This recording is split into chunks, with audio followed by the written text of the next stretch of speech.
კიდევ ერთხელ WhatsApp-ზე. შევედით WhatsApp-ში. ავირჩიეთ ჩატი, ცალკე პიროვნებასთან იქნება თუ ჯგუფური იქნება.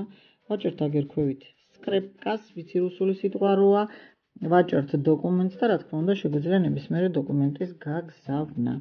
მერე ვაჭერთ კამერას, ირთვება კამერა, შეგვიძლია აგერ დაჭერით სელფიც გადავიღოთ და შეგვიძლია უკვე გადაღებული ფოტოების ან ვიდეოების გაგზავნა. კიდევ ერთხელ დავაჭიროთ.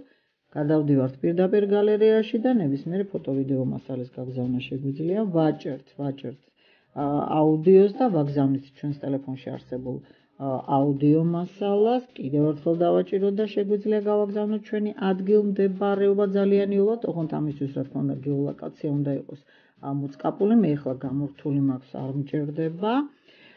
და კიდევ ერთხელ დაჭერით კონტაქტის გაგზავნა შეგვიძლია და ძალიან საყვარლად იგზავნება კონტაქტი, როგორც თქვენ გაქვთ ჩაწერილი და ახლა უყურეთ ვაჭერთ აი ამ გამოკითხვას. პირველის ყოვლისა წერთ აქ კითხვას, დაუშვათ აგერ.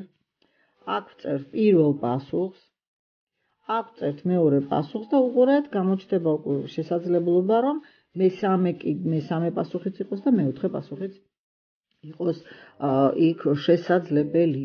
ეხლა უყურეთ, თუ ჩვენ აი ამ პასუხებიდან გვინდა დაუშვათ 2 იყოს ან 3 იყოს პასუხი სწორი, მაშინ რა თქმა უნდა ამ ეს გვაქვს აი ესეთნაირად მოწყაპული, მაგრამ თუ ჩვენ გვინდა ან კი ან არა, ამ შემთხვევაში რა თქმა უნდა ჩვენს ოპონენტს ექნება შესაძლებლობა მხოლოდ ერთი ვარიანტი მოწყაპოს. ვაგზავნით მე აგერ ვაჭერთ აი ამას. იგზავნება და საბოლოო ჯამში თქვენ აუცილებლად მიიღებთ პასუხს ან კი ან არა, ან რა ვიცი ნებისმიერი პასუხი, რომელიც თქვენ გექნება, იქა იულად დასათვლელი იქნება. ეს არის სულ ვიცი ბევრმა იცის, მაგრამ მაინც ჩავწერე.